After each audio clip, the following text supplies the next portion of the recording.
Cuando usted guste, puede iniciar. Muy buenas tardes, ¿cómo están? Muy contenta de volverlos a ver. Espero que pudieran revisar el contenido que ayer fue expuesto en esta charla, pues para que hoy surjan más dudas y podamos interaccionar un poquito más por el chat de Telegram. Haciendo un breve recuento, pues ayer nosotros iniciamos con lo que fue la anatomía y la fisiología respiratoria, muy brevemente, todo orientado a lo que nos interesaba conocer para desarrollar el tema de ventilación mecánica. Vimos los modos ventilatorios, vimos que era la ventilación mecánica y bueno, estamos en lo que es la programación del ventilador y hablando un poco de cada uno de los parámetros ajustables desde el punto de vista de la mecánica respiratoria. Entonces, el quinto paso que nosotros debemos hacer cuando estamos programando el ventilador es el uso del PIP. ¿Okay? La presión positiva al final de la expiración debe iniciarse con 5 a 8 centímetros de agua, dependiendo de la hemodinamia del paciente. Siempre hay que primero ver o establecer claramente cómo está la hemodinamia del paciente. El PIP es una maniobra que evita que la presión de la vía aérea caiga a cero. Esto con la finalidad de no permitir el colapso de los alveolos. Entonces, el PIC puede combinarse o puede ajustarse en cualquier modalidad de ventilación, ya sea en sustitución parcial o ya sea en la sustitución total de la función ventilatoria del paciente. ¿Qué pasa? Cuando tú mantienes las unidades alveolares abiertas, tú haces lo que se llama reclutamiento de alveolos. La función principal del PIP es mantener este reclutamiento de las unidades alveolares que fueron colapsadas o están llenas de fluido y producir así entonces el aumento de la capacidad residual funcional. De esta manera podemos lograr que exista un equilibrio de la función ventilatoria y de la perfusión. También se disminuye el chum intrapulmonar y mejora la distensibilidad. Acuérdense del cortocircuito respiratorio, ¿no? El cortocircuito en ventilación-perfusión es que hay áreas en el pulmón que están bien perfundidas, pero no están ventiladas. Por lo tanto, estas áreas son hipoxémicas. Hipoxémicas quiere decir que no están participando en la hematosis. Entonces, con el PIC nosotros logramos rescatar esos alveolos que no están participando en la hematosis, además de que los que sí están participando en la hematosis no sufran un colapso. Los niveles apropiados de PIP pueden ayudar a prevenir lesiones pulmonares inducidas por el ventilador, por esto mismo, de que evitan apertura y cierre, apertura y cierre, apertura y cierre de los alveolos de una forma cíclica, sino que ellos abren o se expanden completamente y cierran hasta un punto, o se vacían hasta un punto, propiamente dicho. Por ejemplo, el PIP puede ser beneficioso en casos de edema pulmonar, porque esta maniobra produce una redistribución de agua en el pulmón, desde los alveolos hasta el intersticio, ¿ok? Y de esta manera ayuda a equilibrar la presión hidrostática y favorece la salida del líquido del alveolo hasta el intersticio. Además, debemos recordar que debemos individualizar al paciente. Hay situaciones que ameritan más PIB o menos PIB. Por ejemplo, la obesidad. Si usted tiene un paciente con un índice de masa corporal, por ejemplo, de 30, usted debe colocarle más PIB, como por ejemplo 8.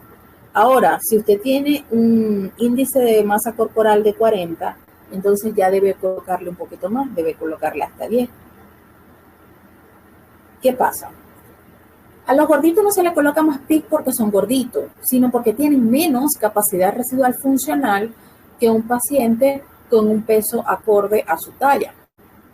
Entonces, debido a que la voluminosidad del abdomen eleva en la caja torácica, esto produce que hay una disminución de la capacidad residual funcional, la cual vamos a tratar de aumentar o de rescatar colocando más PIB que a un paciente que tenga un peso acorde a la talla. Pacientes, por ejemplo, que tengan shock hemorrágico. Los pacientes que tengan un shock hemorrágico, esto por supuesto está ocasionando que desde el punto de vista hemodinámico estén inestables, pues a ellos hay que colocarle menos PIB, un PIB de 2 a 3, por ejemplo, para que no se vea afectado el retorno venoso y no haya más hipotensión. Pacientes que tengan un tromboembolismo pulmonar, que la causa que los haya llevado a ventilación mecánica sea un tromboembolismo pulmonar, se le debe colocar 0 PIB, porque al hacer que exista una presión continua hacia los pulmones, me va a aumentar a mí la poscarga del ventrículo derecho, y eso me va a chocar el paciente. Entonces, pacientes con tromboembolismo, 0 de PIB, pacientes con shock hemorrágico, de 2 a 3, pacientes obesos, subirlo a 8 o a 10, dependiendo del índice de masa corporal. Pero, pacientes que no tengan ninguna de estas condiciones, 5 de PIB por lo menos. Los pacientes en falla ventricular izquierda, el PIB puede mejorar la función miocárdica porque reduce el retorno venoso y la poscarga del ventrículo izquierdo. Entonces, en pacientes que no tengan ninguna condición circulatoria, hemodinámica, cardiovascular, siempre se va a indicar PIB para proteger los alveolos y para hacer reclutamiento alveolar.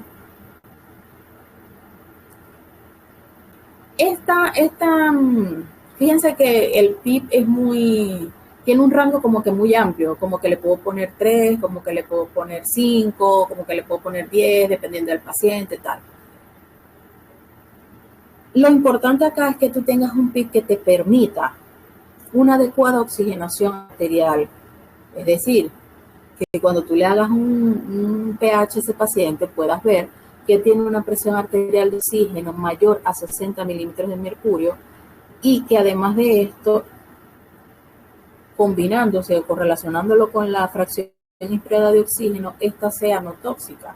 Es decir, que sea una fracción inspirada de oxígeno menor al 60% y que esto no provoque una afectación hemodinámica. Existen situaciones que me van a afectar la capacidad residual funcional, además de la obesidad, que son propias del entorno o la situación del paciente, como por ejemplo la intubación orotranqueal, la posición en decúbito. Estas dos situaciones me producen también disminución de la capacidad residual funcional. Por lo tanto, se ve afectado el intercambio gaseoso. Por eso es que nosotros al paciente, aunque no tenga ninguna afectación hemodinámica, debemos colocarle PIB. Existe lo que se llama una PIB intrínseca. Los pacientes que tienen una limitación de flujo con frecuencia desarrollan atrapamiento aéreo. Cuando el aire tiene una frecuencia respiratoria, el paciente tiene una frecuencia respiratoria tan alta para él que el tiempo expiratorio es muy corto y entonces el aire queda atrapado dentro del alveolo porque no le da tiempo. Ya cuando está saliendo hay inspiración de nuevo, es decir, meten más aire al alveolo. ¿Qué pasa en ese momento? Se produce el autopic. Este aumento de volumen pulmonar al final de la expiración crea una presión positiva que aumenta, en vez de beneficiar, aumenta el trabajo respiratorio y la presencia de esfuerzos inspiratorios que son ineficaces para hacer el disparo del ventilador. Ok, una vez que nosotros ya hemos programado el PIP, vamos a hacer la programación de la frecuencia respiratoria. Regularmente, de inicio, tú eliges una frecuencia respiratoria que va entre 2 y 25 respiraciones por minuto porque es lo más acercado a lo fisiológico. Nunca establecer de inicio frecuencias respiratorias mayores a 30 porque es generar una serie de eventos contrafisiológicos que no van a permitir una buena ventilación. Una vez que tú puedas evaluar los parámetros de una manera general, la meta es conseguir una frecuencia respiratoria que te permita tener un valor de pH de entre 35 a 45 y una PCO2 normal de 35 a 45. En los pacientes que tienen una mecánica respiratoria alterada, como por ejemplo en enfermedades obstructivas, tú puedes colocar de 8 a 12 respiraciones, ya que las frecuencias más altas de esto va a reducir, como les dije, el tiempo de expiración y se produce el autopic. Pacientes que requieran frecuencias respiratorias más altas, entre 2 y 25, para satisfacer su elevada demanda ventilatoria, entonces lo que hacemos es bajarle al volumen corriente. ¿Para qué? Para compensar y que no se produzca autopic. ¿Qué pasa? Puede suceder que en un momento dado ustedes tienen, por ejemplo, un paciente con una alcalosis respiratoria. ¿Ok? Han fijado una frecuencia respiratoria de 18, tienen un bicarbonato en 23, la PCO2 todavía está dentro de lo normal en este caso. Entonces ustedes tienen que empezar a jugar con los parámetros. Le bajo el volumen, le subo el volumen, manejo el tiempo. Una manera de manipular la alcalosis respiratoria o la acidosis respiratoria es a través de la frecuencia. Pero ya en una segunda evaluación, tú no vas a utilizar la frecuencia respiratoria como por decir al ojo por ciento. Tenía 12, se la voy a subir a 15, o tenía 10, se la voy a subir a 12. No. Y ahí tú vas a buscar lo que es la frecuencia respiratoria ideal.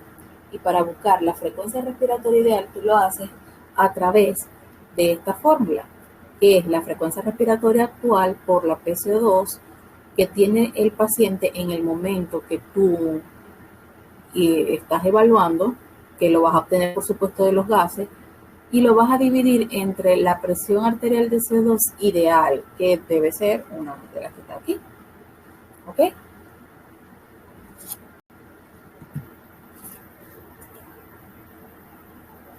En relación al punto anterior de la frecuencia respiratoria, es importante que ustedes siempre tengan presente que frecuencias respiratorias altas barren el CO2 y me puede producir hipocapnia. Frecuencias respiratorias muy bajas, entonces permiten o pueden permitir que el CO2 suba un poquito, pero no al punto de producir una elevación patológica. Por eso es que cuando nosotros utilizamos las maniobras de la frecuencia respiratoria, regularmente es para tratar de barrer el CO2. Cuando nosotros ya hemos fijado lo que es la frecuencia respiratoria, por supuesto, tenemos que fijar bien sea el tiempo inspiratorio o la relación IE. La relación IE sabemos que fisiológicamente es un tiempo para la inspiración y 2 tiempos para la expiración. Eso es lo normal. Regularmente se fija 1 es a 2. Existen ventiladores donde tú puedes seleccionar directamente la relación IE, mientras que hay otros donde usted debe calcular es el tiempo inspiratorio o el flujo inspiratorio, y la máquina, dependiendo de eso, va a calcular la variante expiratoria. Entonces, para calcular el tiempo inspiratorio vamos a usar esa fórmula, que sería 60 entre la frecuencia respiratoria actual entre 3. Entre 3 porque son 3 tiempos, 1 para la inspiración y 2 para la expiración. ¿Ok? Entonces, por ejemplo, si tenemos que tiene una frecuencia respiratoria de 18, nosotros dividimos la frecuencia respiratoria entre la frecuencia actual y lo que nos dé entre 3, y ahí tenemos el tiempo inspiratorio. Podemos definir entonces en este momento, para que quede claro, lo que es el ciclo respiratorio. El ciclo respiratorio entonces sería el periodo de tiempo desde el inicio de una respiración hasta el comienzo de la siguiente respiración. Esto por supuesto se mide en segundos. El tiempo de ciclo total, que sería esto que ven por aquí, es la suma del tiempo inspiratorio y del tiempo expiratorio. Si nosotros queremos saber cuánto dura el ciclo respiratorio de un paciente, lo que hacemos es dividir 60 entre la frecuencia respiratoria, y ahí tenemos la duración total del ciclo respiratorio.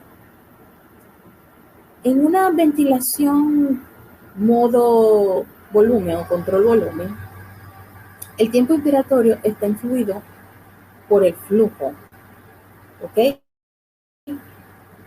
Mientras que en una ventilación que está controlada por presión, el tiempo inspiratorio lo vas a programar directamente en el ventilador.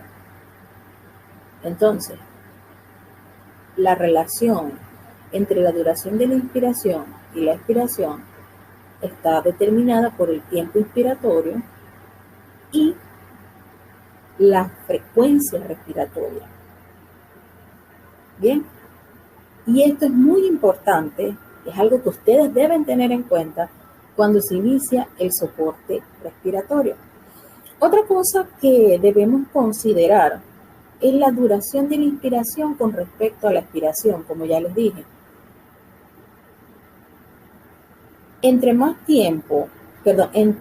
corto sea el tiempo inspiratorio y más largo sea el expiratorio, menores van a ser los efectos cardiovasculares de la ventilación con PIP.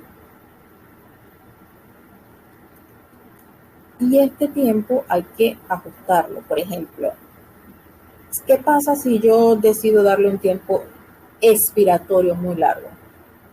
Va a permitir un mejor vaciamiento alveolar.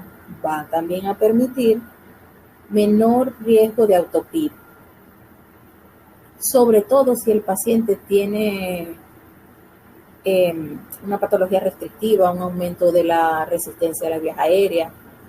Ahora, en pacientes normales, o sea, que no tienen una patología restrictiva, una expiración que es muy prolongada, ¿qué va a hacer? Me va a aumentar el espacio muerto fisiológico, como consecuencia de que el tiempo inspiratorio es demasiado corto para poder aportar un volumen necesario que pueda llenar todo ese tiempo expiratorio.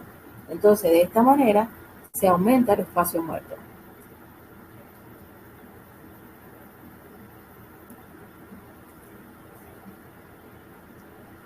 Bien, Una vez que usted ha fijado los parámetros, ha conectado su paciente a ventilación mecánica, usted va a evaluar cómo está ese paciente. Usted debe evaluar cómo están las presiones, principalmente las presiones que se generan en la vía aérea, presión pico, presión meseta y presión de distensión.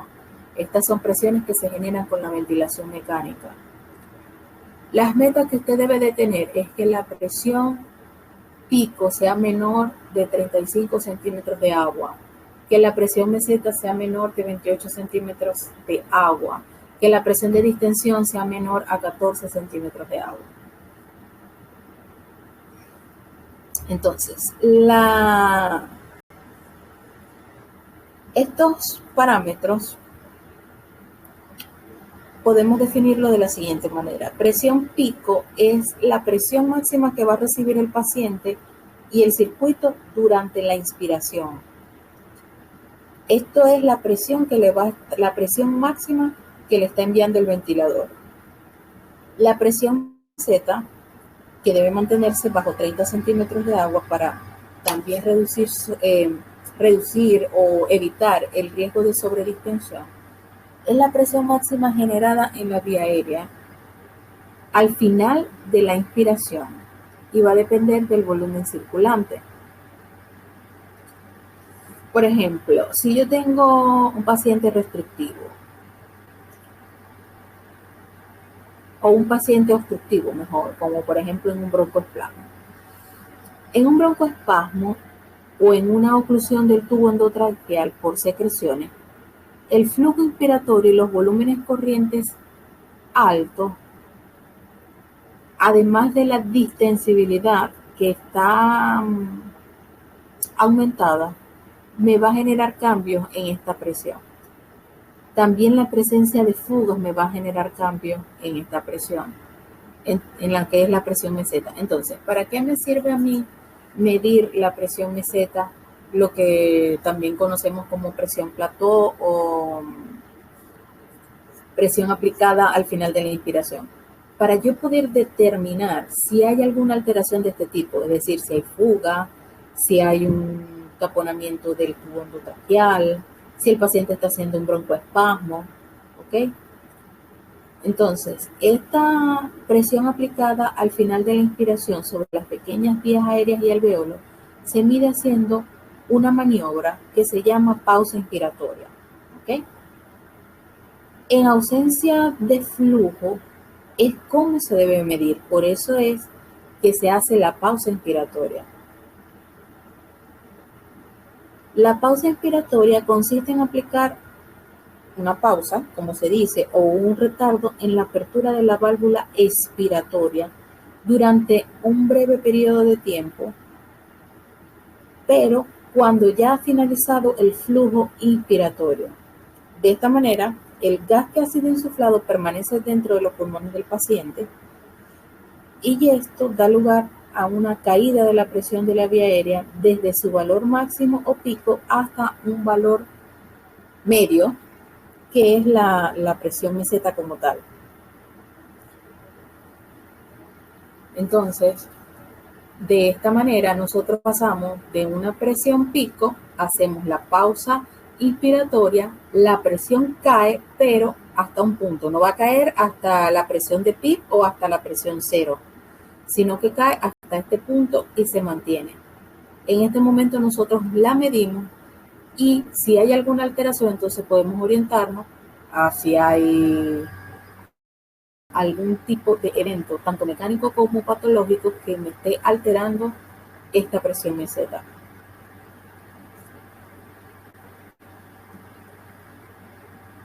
Nosotros con la presión meseta, ¿ok? Podemos entonces calcular otra presión, que es la presión de distensión o driving pressure, que esto lo que nos va a dar es una orientación acerca de la compliance del sistema respiratorio. ¿Okay? Entonces, la estimación de lo que es driving pressure y compliance nos va a dar a nosotros datos importantes para brindar ventilación protectora. Es decir, ya usted tiene que orientarse no solo a ventilar el paciente, no es nada más darle volumen de aire, sino también ajustar todos los parámetros de modo que brinden protección contra lesiones inducidas por el ventilador. La presión de distensión está asociada con una alta mortalidad, es decir, variaciones o inestabilidad en la presión de distensión va a estar asociada con una alta mortalidad por estas lesiones pulmonares.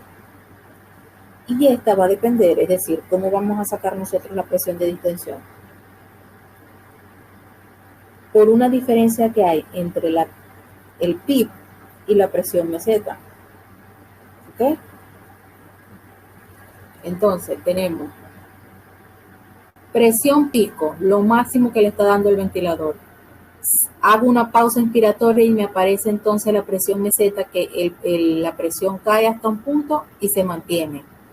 Esto me está dando una orientación acerca de presiones transaéreas o presión transvía aérea. Acá, luego yo puedo tener una presión de distensión, que por supuesto me va a orientar acerca de la distensibilidad del parenquima pulmonar o de la compliance. ¿Cómo obtengo yo esta presión de distensión? Es un valor que hay, un valor diferencial entre el PIB y la presión meseta. ¿Ok? Entonces, para fijarlo, para yo tener presión meseta tengo que hacer la pausa inspiratoria. Para yo tener presión de distensión tengo que tener primero la presión de meseta. Y para tener esto tengo que tener el PIB.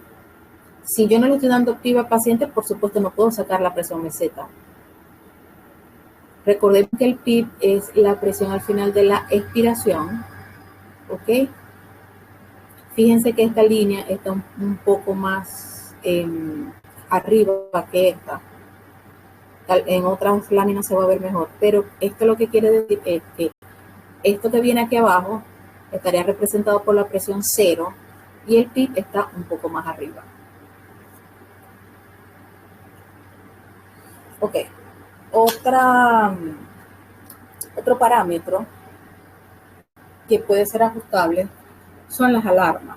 Las alarmas, como les mencioné el día de ayer, las alarmas pueden ser visuales o auditivas.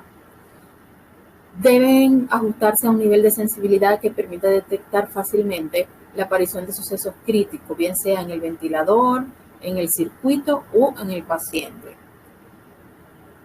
La Asociación Americana de Anestesiología ha dividido las alarmas de un ventilador en aquellas alarmas que son de amenaza vital, aquellas alarmas que son de una amenaza vital potencial y aquellas que representan un peligro potencial.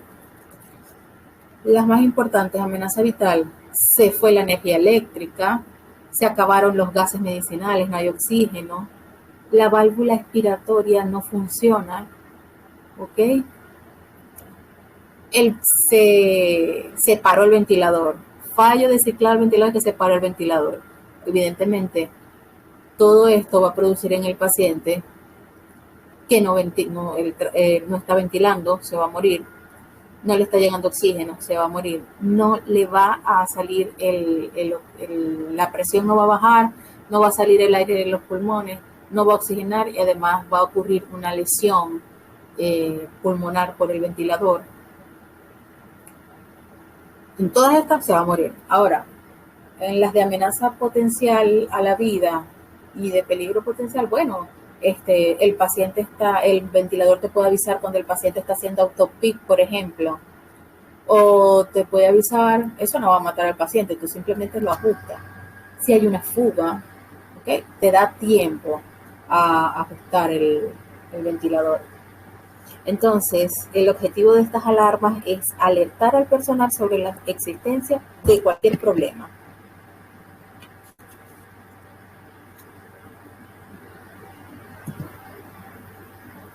En general, se me pasaba a decirles, en general el ventilador posee dos tipos de alarmas, las ajustables y las no ajustables.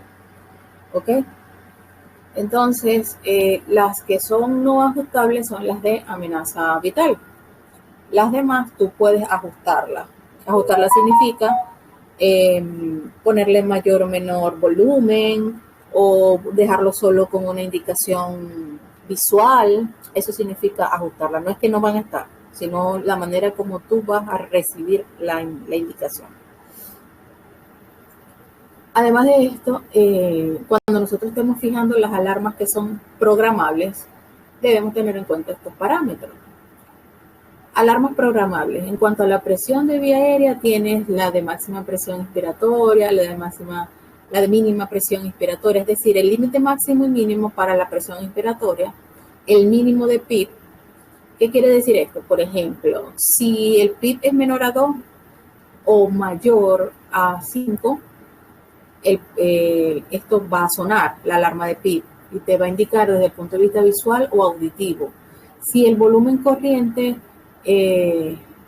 está entre 10 y 15, tú fíjate la alarma. Si sube o baja de eso, te va a avisar. Y así, bueno, con todos los parámetros.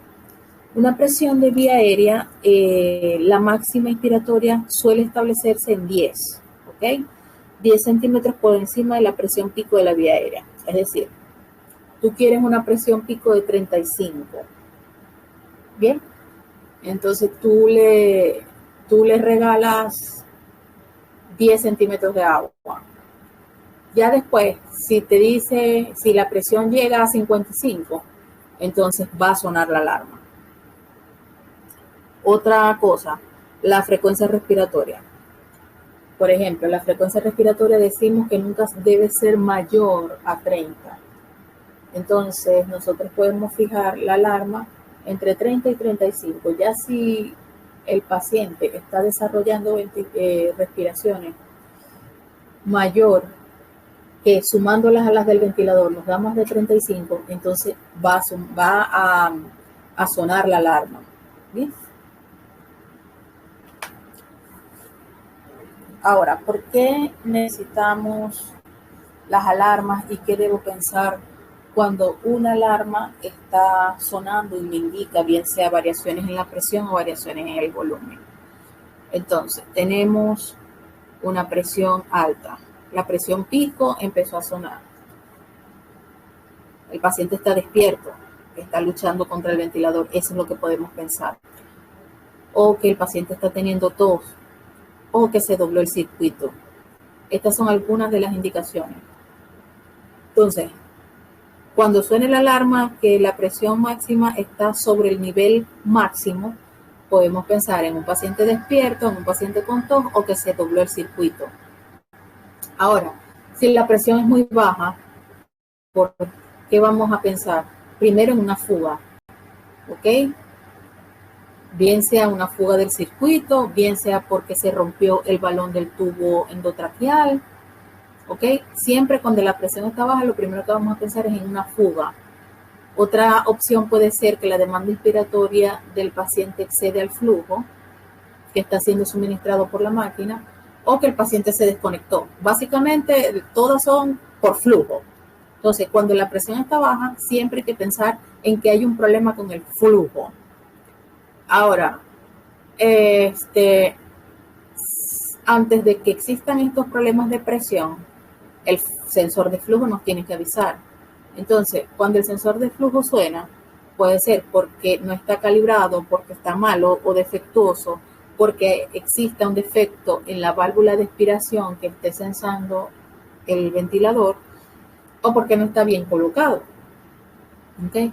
Entonces, debemos revisar el sensor de flujo y si persiste, entonces vemos por qué la presión está baja. Ahora el volumen.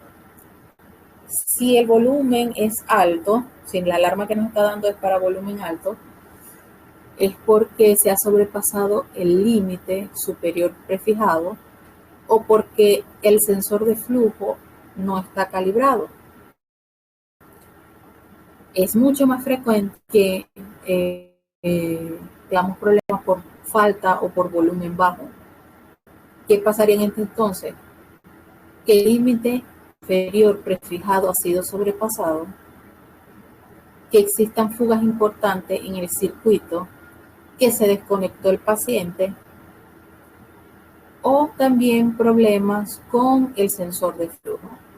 En resumen, todas estas alarmas pueden sonar al mismo tiempo, tanto presión, volumen, sensor de flujo, que todas tienen que ver con un volumen insuficiente de aire que le está llegando al paciente.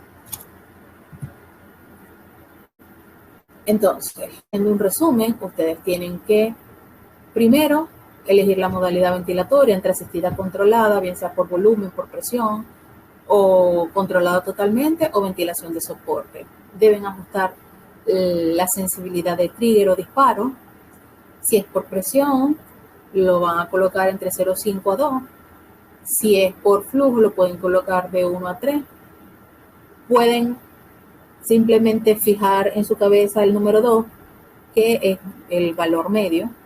Si es por presión, 2. Si es por flujo, 2 litros minuto.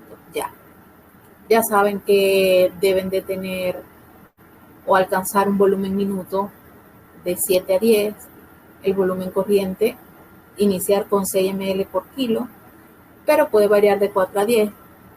La presión inspiratoria, fijar los niveles máximos y mínimos, pero siempre que sea menor de 35 o menor de 30. La frecuencia respiratoria, entre 8 y 25, empezar con 10. El flujo inspiratorio, que no exceda los 80 litros por minuto. Ahora vamos a hablar de lo que es el patrón de flujo, pero en resumen, puede ser constante o desacelerado, que son las dos opciones más utilizadas. La relación inspiración, adultos siempre 1-2, con un tiempo inspiratorio que sea menor a 1 segundo. Si van a medir presión meseta, la pausa inspiratoria, entonces debe ser de 0,5 a 2 segundos. La fracción de inspiración de oxígeno se busca siempre que sea menor del 100%. Aunque tú inicies con 100%, en la revaloración siguiente debes tratar de bajarla. Y el PIB, 5 de PIB no se le niega a nadie. Usted empiece con 5 de PIB y va a ir bien.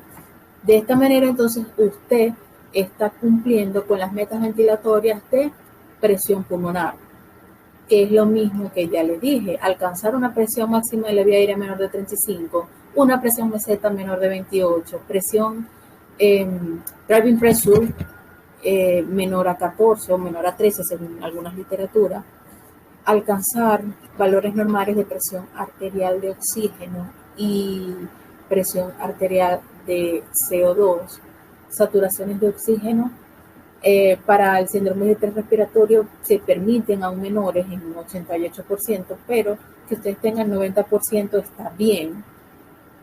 Una fracción inspirada de oxígeno entre 21 y un 60%, y su volumen corriente dependiendo si es peso ideal, peso predicho, con o sin distrés respiratorio. Usted puede empezar con 6 y está cayendo dentro de los dos parámetros, 6 ml por kilo.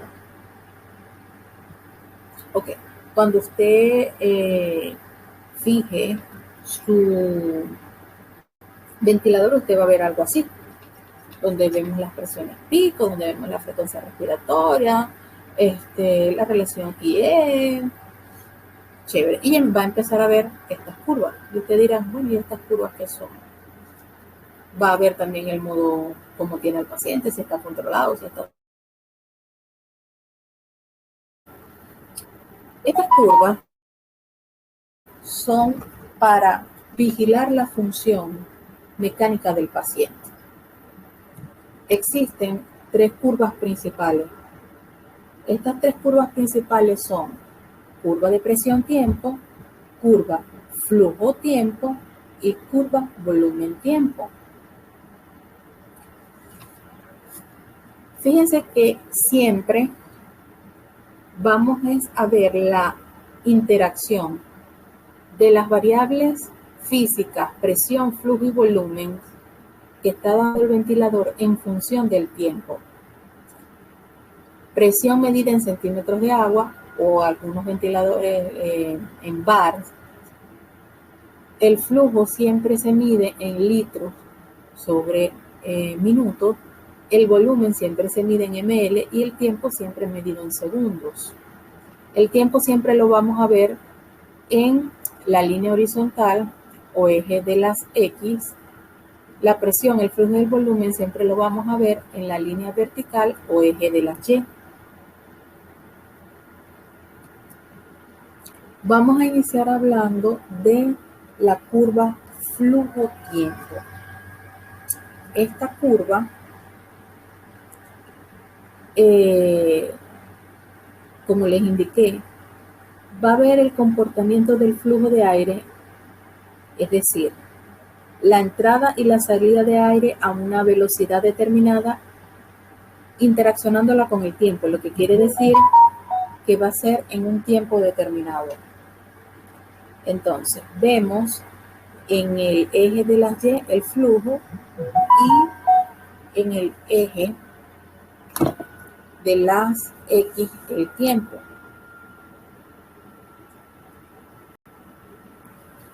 Vemos acá, vamos a examinar un poquito la lámina. Fíjense que la curva como tal, lo que ustedes deberían, esto es un diagrama de lo que ustedes deberían ver en el ventilador. Tenemos acá el ascenso del flujo, fíjense, en litros minutos. Tenemos un tiempo inspiratorio y un tiempo expiratorio. Fíjense que el tiempo inspiratorio es positivo.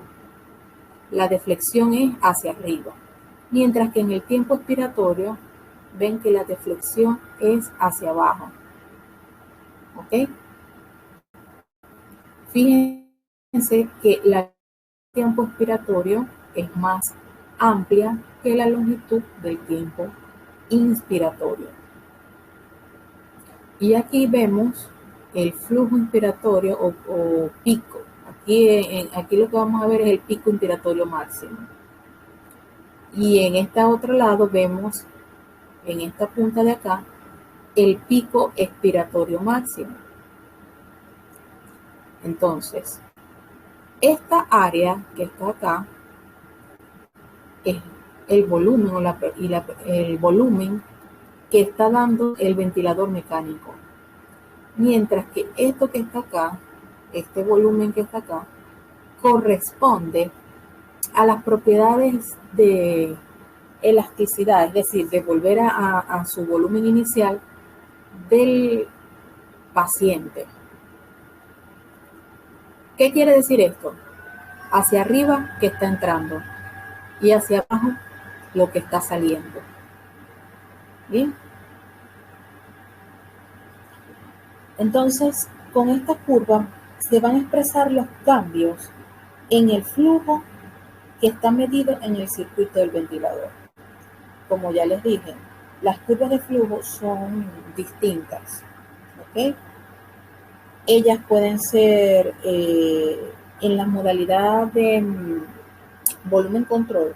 Ellas pueden tener un flujo constante y en las modalidades que están dadas por presión pueden tener como una caracterización o una visualización decreciente. Bien. Cuando yo estoy seleccionando los parámetros del ventilador, entonces yo debo fijar si lo quiero constante o si estoy en modo presión, si lo quiero decreciente. Entonces, esto es lo que se llama el patrón de flujo.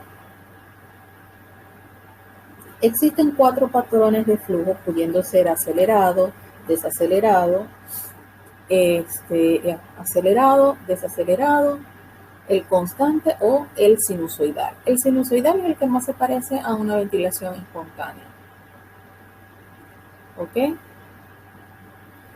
El constante lo vamos a ver como un cuadrado. Siempre va a ser de esta manera. Aquí el flujo, tanto al principio como al final, va a ser igual. ¿Ok? Mientras que, por ejemplo, en el acelerante va a ir aumentando el flujo o el volumen hasta su punto máximo. En contraposición, el desacelerante empieza con el flujo máximo y va decreciendo. Todo esto todavía en inspiración, o sea, la presión máxima o el volumen máximo, bien, que empieza con el volumen máximo, pero sigue metiendo volumen, pero ya menos cantidad. Acá hay un flujo sinusoidal parecido a la ventilación espontánea, donde el flujo entra de una manera uniforme y suave.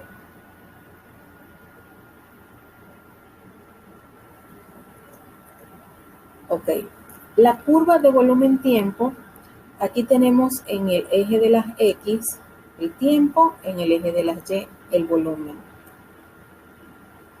Aquí, por ejemplo, el volumen lo tenemos en 0. ¿Bien? Aquí el volumen está en 0. Fíjense que entra el volumen, sale volumen. La mitad corresponde a la inspiración, la otra mitad corresponde a la expiración.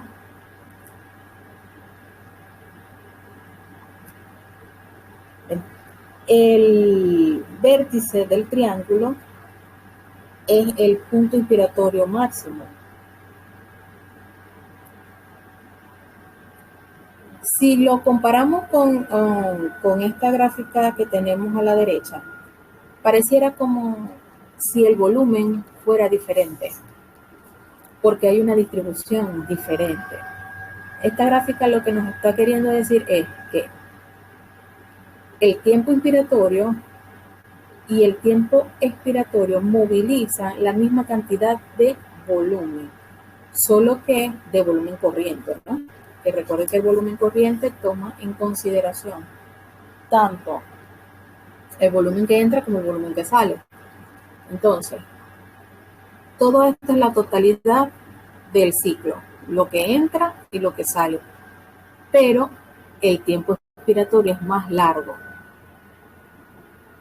Bien, pero es la media de volumen la que entra que la que sale, porque aquí la línea está basal, es decir, aquí yo no estoy viendo.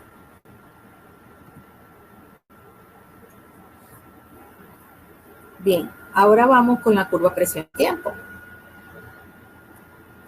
Fíjense en este diagrama.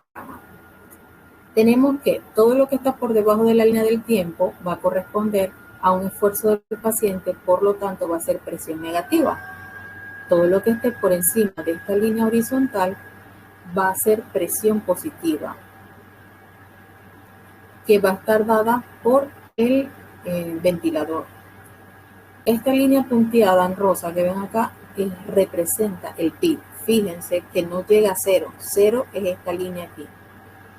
¿Ok? Siempre está por arriba. Aquí podemos decir que hay como 5 de PIB. Vamos a tener entonces que en esta curva de presión que vamos a ver, de aquí hacia arriba, ok, el ventilador está introduciendo aire. Aquí está el pico máximo de presión. Entonces, donde vamos nosotros a evaluar mejor las presiones del ventilador como tal, es a través de esta curva presión-tiempo. Representa las modificaciones de las presiones de la vía aérea con respecto al ciclo respiratorio. De igual manera tiene un ascenso y un descenso, y es muy importante en las modalidades cicladas por volumen un flujo inspiratorio constante. Como podemos ver, una parte inspiratoria, ¿okay?, que es esta, toda la línea de aquí hasta acá. La presión meseta, que aquí no está representada, ¿ok? Y de esta manera nosotros podemos verificar cómo le está yendo al paciente con las presiones, básicamente. Perdón. Ok, esta se repitió, ya yo la expliqué. Bien. De una manera más gráfica podemos ver acá presión aplicada al final de la inspiración sobre los alveolos. Aquí está, presión meseta. Para yo tener una presión meseta debo hacer una pausa inspiratoria, si no, no me la va a dar. Driving pressure, diferencia de presión entre la meseta y el PIB.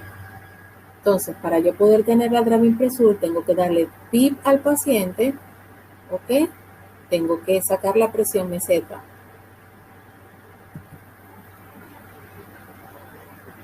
Ok. Fíjense acá. Cuando yo hablo de una vigilancia, tengo que asociarlo con la ecuación de movimiento que vimos al inicio. Entonces, si yo trazo esta línea que está acá, yo voy a decir que de la línea esta a esta, el flujo es constante. Entonces, me está dando resistencia y flujo. O sea, esta parte de la curva me está hablando de carga resistiva. Por lo tanto, presión transvía aérea. ¿Ok? Ahora, esta parte que está acá, que fíjense que es la que corresponde a la presión meseta, me está hablando de volumen y de extensibilidad. Por lo tanto, me está orientando acerca de las presiones transtorácicas. ¿Ok? Aquí podemos correlacionar presión, curva de presión y tiempo con flujo, tiempo. Si nosotros vemos, el flujo está siendo constante, pero la presión sube. ¿Por qué? Porque para que se mantenga el flujo constante, el ventilador tiene que enviar cada vez más presión para obtener el mismo volumen corriente. Y aquí vemos que no hay una curva, no hay presión. O sea, si nosotros relacionamos presión y flujo, aquí hay flujo y aquí no hay nada, no hay curva. Esto es porque de aquí para acá el ventilador no está enviando presión porque esto va a depender de la compliance, de la elasticidad del paciente. ¿Okay?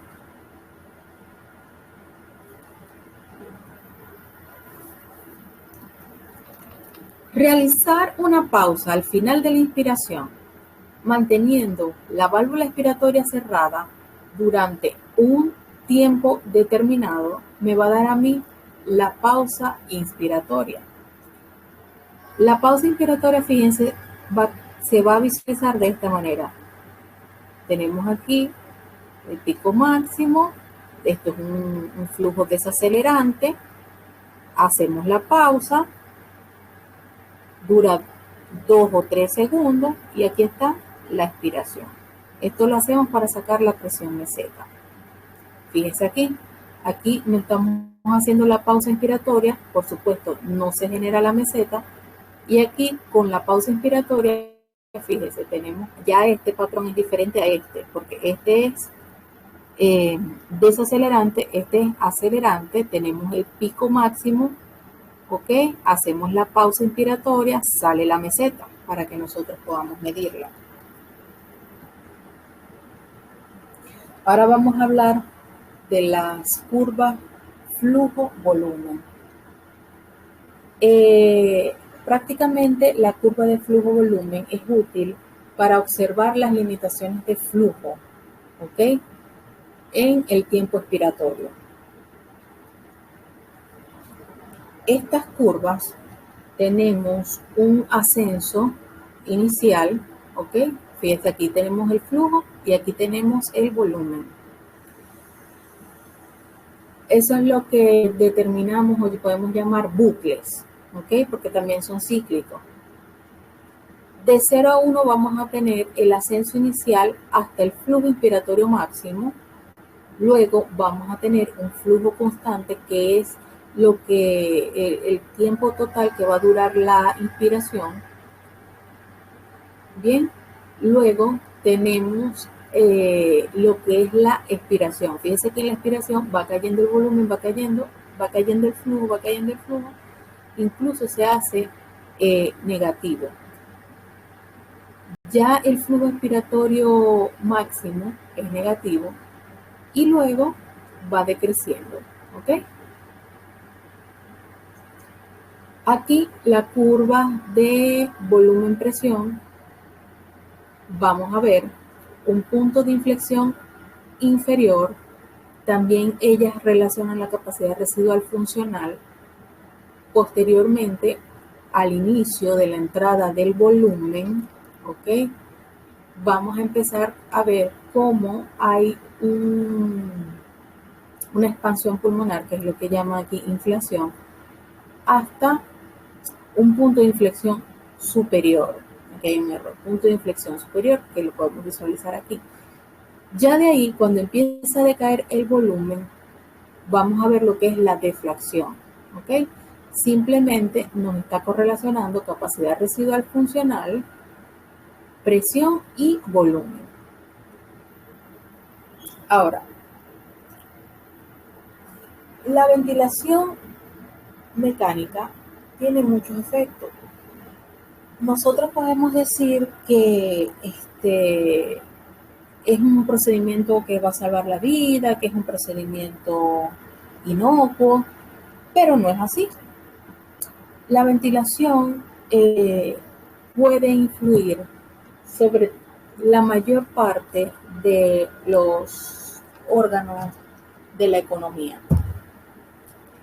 Fíjense que, por ejemplo, la presión positiva de las vías aéreas de menor resistencia y de mayor distensibilidad pueden sobredistender las unidades alveolares que están sanas y comprimir los capilares alveolares. Esto produce redistribución de flujo, como ya lo había mencionado, pero incrementa o puede incrementar la hipoxemia o chun o cortocircuito. Entonces, una presión positiva muy alta me va a comprimir capilares pulmonares, y eso va a contribuir a que esos capilares pulmonares que son comprimidos no aporten el oxígeno suficiente como para que se produzca una hematosis. También la ventilación mecánica altera el surfactante, lo que ayuda al colapso pulmonar. Por lo tanto, tenemos que dar PIP para prevenir esto. La ventilación puede reducir también el chun, como ya les dije.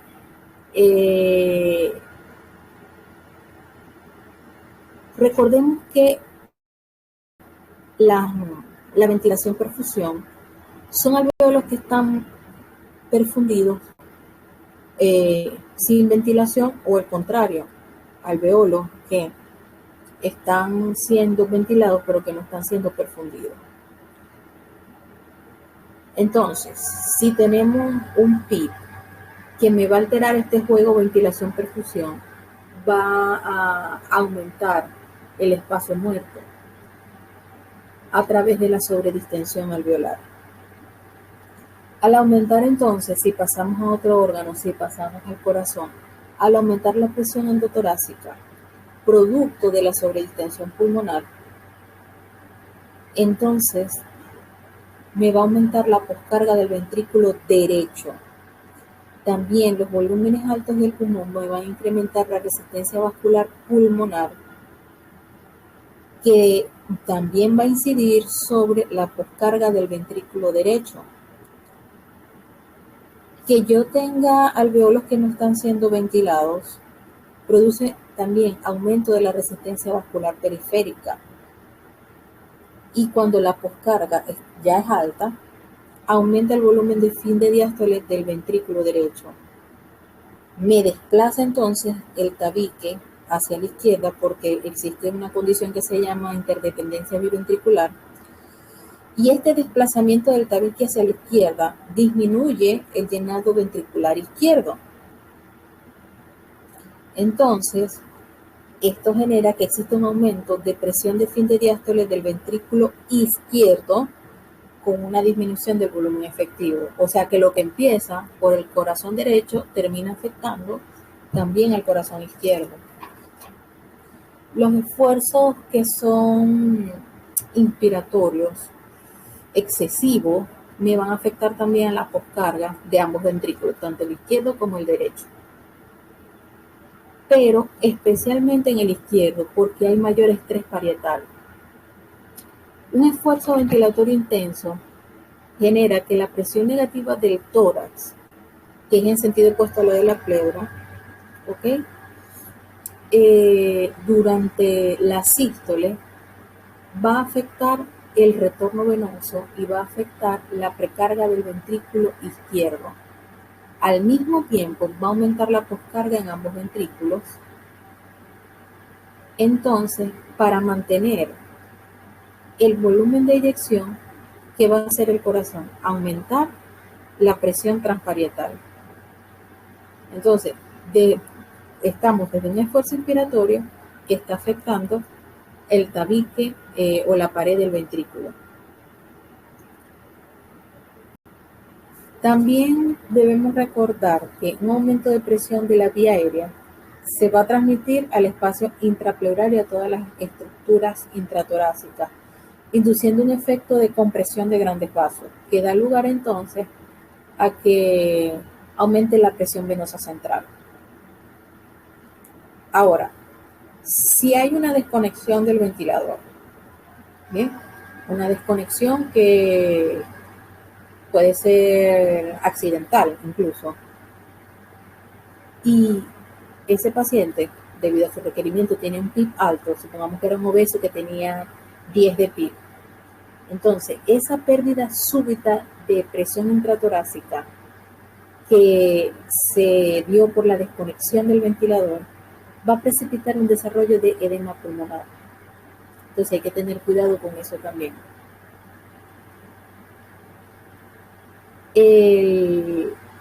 La ventilación mecánica también afecta lo que es la disfunción ventricular, o va a generar, más bien, lo que quiero decir es que va a generar una disfunción ventricular desde el punto de vista isquémico. ¿Por qué? El flujo arterial coronario depende de la presión de perfusión coronaria, obviamente. Entonces, la reducción de la diferencia de presión entre lo que es la presión diastólica y aórtica y la presión telediastólica del ventrículo izquierdo, y también la compresión de vasos coronarios como consecuencia del aumento de la presión intratorácica, puede causar isquemia. Es decir, que estas presiones que se están transmitiendo al tórax, producto de la ventilación mecánica, pueden generar que haya una disminución de la presión de perfusión coronaria por compresión de vasos coronarios, y esto me va a causar una isquemia miocárdica. En individuos normales, por supuesto, tienen mecanismos compensatorios y es poco probable que exista hipotensión arterial por esta causa. Pero la efectividad de estos mecanismos compensadores va a depender de la integridad de los reflejos neurovasculares del paciente. ¿Y cuáles serían estos mecanismos neurovasculares? Pues simplemente que cuando el volumen sistólico disminuye, se ve compensado por un aumento del tono simpático, induciendo a taquicardia, y un aumento de la resistencia vascular sistémica. Esto es lo que pasa en individuos normales. En individuos que no tengan este mecanismo de respuesta, me va a generar la isquemia más la hipotensión. Además de esto, el PIB, que no se le debe negar a nadie, como lo había dicho, produce que caiga el gasto cardíaco. La baja de gasto cardíaco lleva a una disminución de la presión arterial y una reducción también del flujo sanguíneo renal. Ahí pasamos entonces a dar lugar a un descenso de lo que es la filtración glomerular y a raíz de esto la diuresis. Entonces, en el riñón pasa que hay una redistribución de flujo, ¿ok? De la corteza exterior y aumenta para la zona medular. Esto va a ocasionar que haya una mayor reabsorción de sodio y agua, que también va a contribuir a la disminución de la expulsión de sodio a través de la orina y en sí de la diuresis. Por otra parte, tenemos que tomar en cuenta para la ventilación mecánica el estado de la perfusión cerebral. La inducción, bien sea de hiperventilación para tratar una hipertensión endocranial, va a disminuir la presión arterial de dióxido de carbono y esto puede causar una isquemia si se produce una vasoconstricción excesiva. Bien, o sea, la hiperventilación me puede conducir a una vasoconstricción cerebral que me puede causar isquemia cerebral en este caso. Puede provocar también un aumento de la presión intracraneal como consecuencia de un incremento en la presión venosa yugular y de la reducción del retorno venoso cerebral. ¿Okay? Cuando se reduce el retorno venoso del cerebro, entonces hay una disminución de la presión de perfusión cerebral. Otro efecto que podemos ver a través de la ventilación con presión positiva es a nivel gástrico, a nivel de lo que es el sistema gástrico, puesto que hay un incremento de la resistencia esplácnica, disminuye el flujo venoso esplácnico y puede contribuir al desarrollo de isquemia, en este caso en la mucosa gástrica. Entonces, debemos estar pendientes de no solo la monitorización del sistema pulmonar, sino del sistema hemodinámico, de órganos como los riñones, el estómago y el cerebro.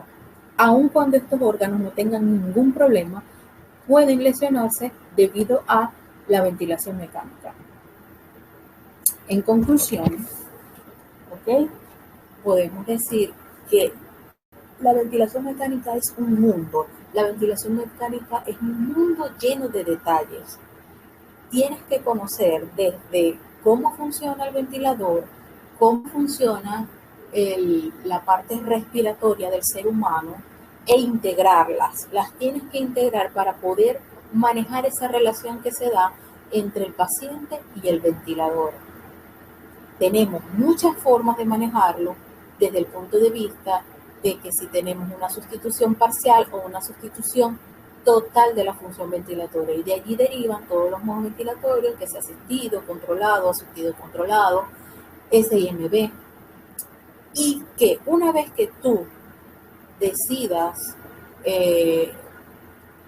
conectar al paciente al ventilador, tienes que calcular el peso, tienes que programar el ventilador siguiendo unos pasos, eligiendo la modalidad, la frecuencia, la relación IE. Tienes que saber interpretar las gráficas que te da el ventilador para poder monitorizar al paciente, y que no te vas a olvidar del resto de la economía. No es solo vigilar la función de la mecánica del pulmón, sino ver qué está pasando en el corazón, los riñones y el cerebro. Muchísimas gracias por su atención, muchísimas gracias por acompañarnos.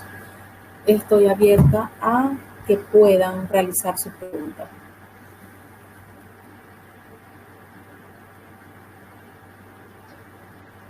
Bien, felicidades, doctora. Creo que quedamos, bueno, yo particularmente quedé con la misma necesidad de seguir estudiando. Entonces, voy a abrir el chat para las preguntas que quieran hacer las y los participantes. No, de hecho, creo que está, no, sí, hay que abrirlo, pues yo lo cerré durante la presentación.